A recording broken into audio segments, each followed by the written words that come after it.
நமஸ்காரம். உங்க கல்பனா ஸ்ரீகாந்த். ஆகஸ்ட் மாசம் மிதுன ராசி மற்றும் மிதுன லக்ன அன்பர்களுக்கு எப்படி இருக்கும் அப்படின்றத நம்ம இந்த பதிவுல பார்க்க போறோம்.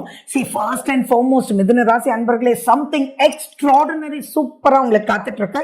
நிறைய விஷயங்கள் உங்க கையில இருக்கு. சோ நான் சொல்றது என்னன்னா, இந்த மாசத்துக்கு பூஸ்டப் அப்படின்றதை நம்ம சொல்லலாம். நிறைய நல்லா இருக்கு. ஆனா இந்த பூஸ்டப் பண்ற வார்த்தை நான் ஏன் சொல்றேன் அப்படின்னா, நிறைய மூட் ஸ்விங்ஸ் இருக்கிறதுக்கு உண்டான வாய்ப்புகள் இருக்கு. ஏன் அதை அப்படி சொல்றேன் அப்படின்னு நினைக்கிறீங்க இல்லையா?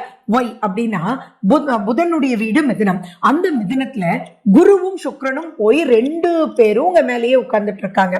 குரு வந்து தேவகுரு, சுக்கிரன் அசுரகுரு. 2 பேருமே குருக்கள் தான். குரு அப்படின்னாலே they are well knowledge அப்படின்றதும் வழிகாட்டுவது அவர்கள் தான் அப்படின்றது பாயிண்ட்.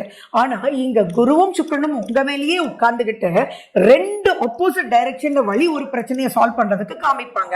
ஒருத்தர் டபால் டுபில் ஒரு பிரச்சனையை எதிர்நோக்கும்பாங்க, ஒருத்தர் சாந்தமா போய் பேசியே முடிக்கலாமே அப்படின்னு சொல்லுவாங்க. சோ இப்ப இந்த 2 ஃபிரிக்ஷன்ல இருந்து உங்களுக்கு எப்படி இருக்கும்? ஒரே மூட் ஸ்விங்ஸா இருக்கும். இவங்க சொல்ற வழியில போலாமா, அவங்க சொல்ற வழியில போலாமா அப்படின்னு சொல்லி உங்களுக்குள்ள எக்கச்சக்கமான ஒரு குழப்பம் இருந்துட்டே இருக்கும். அதுல உங்களுடைய சுபஸ்தானத்துல வேற செவ்வாய் போய் உட்கார்ந்துட்டு இருக்கார். அந்த செவ்வாயும் சனி பகவானால பார்க்கிறார். அப்ப எப்படி இருக்கும் யோசிச்சு பாருங்களேன். ஆனாலும் இந்த மாசத்துல நிறைய வெற்றிகள் ஓடி தேடி வீடு தேடி வரும் அப்படின்றதுல எந்த விதமான டவுட்டும் இல்லை. நிறைய கிரகங்கள் உங்களுக்கு சாதகமான ஒரு அமைப்புல உட்கார்ந்துட்டு இருக்கு. சரி, எப்பயுமே வருஷத்துல ஒரு 24 நாள் தான் சூரியனும் குருவும் சுக்கிரனும் சேர்ந்து இருப்பாங்க.